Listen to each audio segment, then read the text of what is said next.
नमस्कार, मैं हूं अजय कुमार और आप देख रहे हैं द देशी अड्डा। हमारे साथ द देशी अड्डा के वरिष्ठ संपादक राकेश जी जुड़ चुके हैं। देखिए, अभी हम आपको सारण जिले के सबसे ताजा अपडेट और बड़ी खबर देने जा रहे हैं। महागठबंधन और एनडीए दोनों गठबंधन किस पार्टी को, किस नेता को, कहां से किसको टिकट देने जा रही है, आज हम इसी पर बात करते हैं और जानते हैं राकेश जी से। राकेश जी, क्या खबर है? सारण जिले का ताजा अपडेट क्या है? देखिए, सारण जिले में एनडीए और महागठबंधन दोनों गठबंधनों में माथापच्ची अपने उम्मीदवारों को लेकर है। कई सीटों पर उम्मीदवार फाइनल हो गए हैं, लेकिन कई सीटों पर अभी भी मामला फंसा हुआ है। कुछ सीटें हैं जिसको लेकर जिच है, लेकिन महागठबंधन के अधिकांश सीटों पर उसने अपने उम्मीदवारों को हरी झंडी दे दी है और ये कह दिया है कि जाइए, अपने क्षेत्र में लग जाइए। एनडीए में अभी मामला ज्यादा सीटों पर फंसा हुआ है, लेकिन एनडीए में भी कई सीट क्लियर हो चुके हैं और वहां से उम्मीदवारों को हरी झंडी दे दी गई है। देखिए, यदि आप सबसे पहले बात करें महागठबंधन की, तो महागठबंधन से कौन कौन सीटों पर कौन कौन उम्मीदवार हैं और कहां क्या संभावनाएं फंसी हैं, इस पर बात कर लेते हैं। देखिए, सारण जिले में 10 सीटें जी। 10 सीटों पर क्या समीकरण है, इसी को समझिए। देखिए, एकमा जो सीट है, इन 10 सीटों में उस एकमा सीट पर आरजेडी के विधायक हैं और आरजेडी ने इस सीट पर अपना उम्मीदवार उतारने का फैसला किया है। और इस सीट पर पिछले बार जो जीते थे श्रीकांत यादव, उन्हीं को आरजेडी ने हरी झंडी दे दी है। तो एक बार उनका नाम फिर से फाइनल हो चुका है। उनका नाम फिर से फाइनल हो चुका है। इस सीट पर यह चर्चा थी कि जो भोजपुरी के स्टार हैं खेसारी लाल यादव, उनकी पत्नी यहां से चुनावी मैदान में उतर सकती हैं, लेकिन अब इन अटकलों पर समझिए कि विराम लग चुका है। एकमा सीट पर श्रीकांत यादव को हरी झंडी दे दी गई। माझी आइए, माझी पर पिछले बार सीपीएम के उम्मीदवार सत्येंद्र यादव जीते थे। इस बार भी सीपीएम ने सत्येंद्र यादव को हरी झंडी दे दी। 14 कोई बदलाव नहीं है। 14 तारीख को सत्येंद्र यादव नामांकन भी करने की अपनी तैयारी कर ली है। तो देखिए, माझी से और एकमा से दोनों जगह से महागठबंधन ने अपने उम्मीदवार तय कर दिए हैं, पिछले उम्मीदवार ही। अब आइए जरा सोनपुर की बात कर लेते हैं। सोनपुर से एक बार फिर रामानुज प्रसाद यादव का नाम फाइनल हो गया है। यहाँ से कई दावेदारियां थी और ये कहा जा रहा था कि रोहिणी आचार्य भी यहाँ से चुनाव लड़ने की मन बना के रखी हैं, लेकिन आप जानते हैं क्या हुआ रोहिणी आचार्य के साथ। और उसके बाद अब ये सीट पूरी तरह से फिर उसी पुराने विधायक के पास जा रही है। 2 बार वो जीते हुए हैं यहाँ से, फिर उनको टिकट देने की हरी झंडी दे दी गई है। जो खबर बता रहे हैं गरखा से, आइए, गरखा जो क्षेत्र है, इस पर भी बड़ा जिच था। इसको भी लेकर कहा जा रहा था कि यहाँ से सुरेंद्र राम का टिकट कट जाएगा, लेकिन सुरेंद्र राम वही है जिनको टिकट पिछले बार तेजस्वी यादव ने ही दिया था, मंत्री भी बनाया था। सुरक्षित क्षेत्र है, सुरेंद्र राम का टिकट फाइनल हो गया है, बच गए हैं। उनको हरी झंडी आरजेडी के तरफ से मिल चुकी है। अब आइए मरहौरा से जितेंद्र राय, इनको लेकर कितनी बातें हुई थी। कहा गया था कि जो लोकसभा का चुनाव है उसमें इन्होंने भीतरघात कर दिया है, इनका टिकट कट जाएगा। रोहिणी आचार्य इनके खिलाफ बोल भी थी, लेकिन बाजी मार दी। लेकिन जितेंद्र राय की पकड़ जमीन पर इतनी मजबूत है कि कोई इनका टिकट काट नहीं सकता। इनके पिताजी यदुवंशी राय भी यहाँ से लगातार विधायक रहे हैं, जितेंद्र राय भी विधायक रहे हैं। और जितेंद्र राय के बारे में एक बातें कही जाती है कि जितेंद्र राय भले ही आरजेडी से जीतते हैं, लेकिन उनका पकड़ हर वर्ग में है और हर वर्ग के लोगों को वो सम्मान देते हैं, उनका काम करते हैं। वो न गांव पूछते हैं, न घर पूछते हैं, न जाति पूछते हैं, सबके लिए एक सम्मान। तो ये जितेंद्र राय के पक्ष में गया। लगातार कई बार से विधायक हैं, लेकिन उनका टिकट नहीं कटा और उनको टिकट मिल चुका है, उनको हरी झंडी। परसा की बात करें, अब ये परसा जिसकी बात करें, परसा आप जानते हैं दरोगा प्रसाद राय की कर्म भूमि, जन्मभूमि। दरोगा प्रसाद राय बिहार के मुख्यमंत्री, उनका परिवार, मुख्यमंत्रियों का परिवार वाला ये क्षेत्र है। और यहाँ पे पहले चंद्रिका राय यहाँ से विधायक होते थे, उन्हीं के बेटे। अब जो है उस परिवार में किस तरह से लड़ाई है लालू यादव के परिवार से, आप जानते हैं, बिल्कुल। पूरा दुनिया जानती है। अब वहां से पिछले बार छोटे लाल राय जीते थे, इस बार छोटे लाल राय के नाम पर सहमति बन रही है, लेकिन उसी दरोगा राय के परिवार से जो है करिश्मा राय चुनावी मैदान में उतरने का मन बनाई है और आरजेडी से वो टिकट की दावेदारी कर रही हैं। तो संशय इसी बात का है, लेकिन जो कहा जा रहा है कि छोटे लाल राय को हरी झंडी दे दी गई है, लेकिन करिश्मा राय कोई करिश्मा यदि कर देती है, अपनी दावेदारी कायम रखी है। हाँ, कायम तो रखी है, तो देखिए क्या होता है जी। अब आइए तरैया पर बात कर लेते हैं। तरैया जो बड़ा महत्वपूर्ण सीट है, जी। पिछली बार आरजेडी ने यहाँ से सिपाही लाल महतो को चुनावी मैदान में उतारकर अति पिछड़ा का दाव खेलने का प्रयास किया था, लेकिन वो दाव पिछला बार नहीं चला। तो यहाँ से फिर इस बार दो दावेदार, मजबूत दावेदार थे। एक तो जो जिस विधायक का टिकट काट कर वो सिपाही लाल महतो को दिया गया था, वो मुंद्रिका राय भी दावेदार हैं और मिथिलेश राय भी दावेदार हैं, बागी होकर पिछले बार चुनाव लड़े थे। देखिए, आरजेडी के जो कैंडिडेट थे पिछले सिपाही लाल महतो, उनका निधन हो चुका है, अभी हाल ही में उनका निधन हुआ। वो भी एक बड़े दावेदार थे, लेकिन यहाँ से माना जा रहा है कि किसी यादव को ही अब आरजेडी चुनावी मैदान में उतारेगी। हालांकि यहाँ से दावेदारी शैलेंद्र प्रताप की भी है। तो इस सीट पर अभी तक कैंडिडेट को हरी झंडी नहीं मिली है। कई सीटों पर, अधिकांश सीटों पर हरी झंडी दे दिए हैं यहाँ थोड़ा संशय कायम है, लेकिन यहाँ संशय कायम है। अब आइए बनियापुर की बात करते हैं। बनियापुर की सीट कांग्रेस और आरजेडी के बीच फंसी हुई।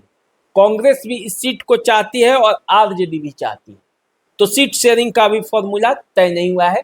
वैसे कई नाम कांग्रेस से भी चर्चा में है, कई नाम आरजेडी से भी चर्चा में। आपकी तरफ से मजबूत दावेदारी किसकी? आरजेडी की तरफ से जिनकी मजबूत दावेदारी है उसमें पूर्व मुखिया रितेश सिंह हैं, बिट्टू सिंह हैं, जो कि यहाँ के जो विधायक हैं उनके बेटे हैं।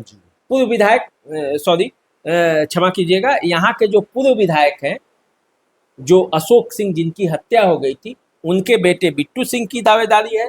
पूर्व मुखिया रितेश सिंह की दावेदारी है और सुमित कुमार गुप्ता पिछला बार निर्दलीय चुनाव लड़े थे, 10,000 के आसपास वोट आया था, वो भी दावेदार है।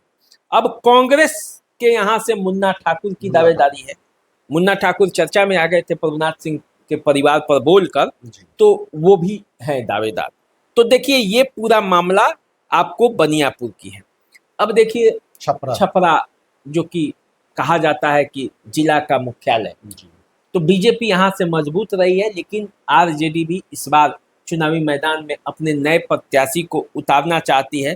तो यदि सुमित कुमार गुप्ता को टिकट दे दिया वहाँ, तो यहाँ से एक नाम चल रहा है सीए अमित गुप्ता का, तो उनका टिकट कट सकता है।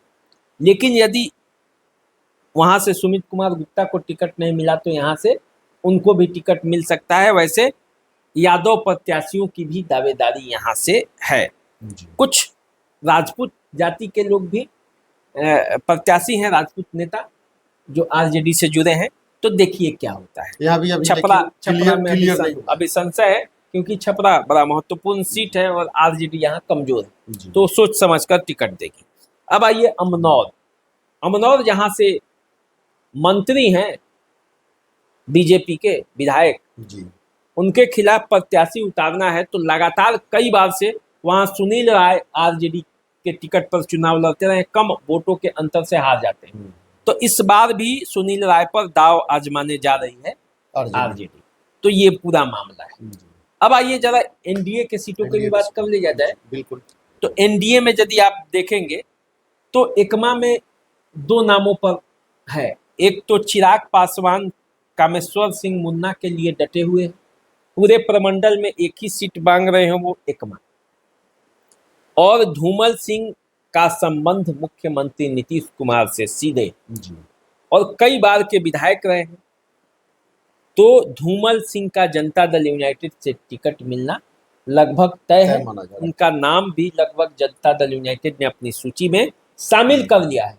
लेकिन इस सीट पर चिराग पासवान अड़े हैं, उनकी भी नजर है। उनकी भी नजर है। तो जो फिर फाइनल स्टेज में बैठक होगी उसमें क्या होगा ये निर्भर करता है। वैसे जनता दल यूनाइटेड ने अपने तरफ से धूमल सिंह का नाम फिक्स कर दिया तय कर चुका है। हाँ, अब आइए माझी में भी बड़ा जबरदस्त मुकाबला है। जनता दल यूनाइटेड में महाराजगंज के पूर्व सांसद प्रभुनाथ सिंह के बेटे रणधीर सिंह शामिल हुए थे। तो माझी में कहा जा रहा है कि रणधीर सिंह को जनता दल यूनाइटेड ने अपने तरफ से फाइनल कर दिया है। लेकिन इस सीट पर बीजेपी अपना दावा कर रही है। उसके जो प्रत्याशी हैं राणा प्रताप सिंह, वो निर्दलीय प्रत्याशी के तौर पर पिछले बार दूसरे नंबर पर आए थे। जनता दल यूनाइटेड के प्रत्याशी को तीसरे नंबर पर ढकेल दिया था। तो यहाँ जो फैसला होगा वो अंतिम में होगा।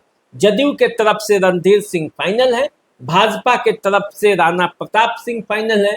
अब जिसके पाले में ये सीट चली जाए उम्मीदवार वही। अब देखिए सोनपुर से विनय सिंह बीजेपी के पुराने विधायक हैं, राबड़ी देवी को भी पराजित कर दिए हैं। तो उनकी दावेदारी बनती है, पक्की है। लेकिन एक दो और नेता हैं जो सोनपुर से दावा कर रहे हैं कि अब परिवर्तन होना चाहिए, क्योंकि 2 बार लगातार हार चुके हैं विनय सिंह। तो अब नया की चाह है, देखिए क्या होता है। अभी यहाँ फाइनल नहीं हुआ है। अब देखिए गरखा में 2 तरह की बातें चल रही हैं। एक तो ये सीट बीजेपी छोड़ रही है, ये कहा जा रहा है, और मुनेश्वर चौधरी जो है यहाँ से उनको टिकट जनता दल यूनाइटेड दे देगी। दूसरा कि नहीं, ये सीट बीजेपी के पास ही रहेगी, सुरक्षित सीट है।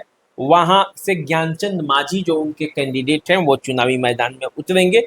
इस पर भी फैसला अंतिम में सामने क्लियर होगा तो आएगा। लेकिन कहा जा रहा है कि बीजेपी इस सीट को छोड़ चुकी है। 5-10% सीटें ऐसी हैं जहां पे फाइनल होना निश्चित रूप से यही इसी तरह का मामला मरहौरा को भी लेकर है, वहां पे भी जीत है। क्योंकि देखिए इन सब सीटों पर एनडीए जीती नहीं है।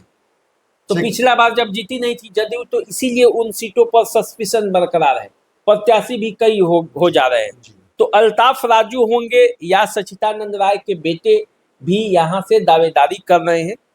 तो कौन होगा ये देखना होगा। अब देखिए परसा से सीट फिक्स है, चंद्रिका राय जदयू के यहाँ से उम्मीदवार होंगे। तरैया से जनक सिंह का टिकट फाइनल है, बीजेपी के टिकट पर वो चुनाव लड़ेंगे। बनियापुर से केदारनाथ सिंह का टिकट फिक्स है, वो भी नामांकन करने की तैयारी में जुटे हैं, ऐसा कहा जा रहा है। छपरा से जो मुख्य है वहां से सीएन गुप्ता का टिकट कट जाने की चर्चा थी। लेकिन एक खबर आ रही है कि सीएन गुप्ता ने डैमेज कंट्रोल किया है, और जो नया प्रत्याशी जो दावे कर रहे हैं उसमें से कई ऐसे हैं जिसका संबंध राजीव प्रताप रूडी से ठीक नहीं है। लोकसभा चुनाव में उनके खिलाफ काम करते हुए की खबर उनको मिली थी। तो ऐसी स्थिति में राजीव प्रताप रूडी की भूमिका छपरा में महत्वपूर्ण है। उनका अंतिम मुहर किस पर लगेगा उसी का फाइनल होगा। यदि कोई बड़ा कैंडिडेट मन मुताबिक नहीं मिला तो राजीव प्रताप रूडी अंत में सीएन गुप्ता पर ही दाव खेल देंगे। तो देखिए क्या होता है। अमनौर से सीट फिक्स है, क्योंकि यहाँ से कृष्ण कुमार उर्फ मंटू सिंह मंत्री हैं, राजीव प्रताप रूडी के बेहद करीबी हैं।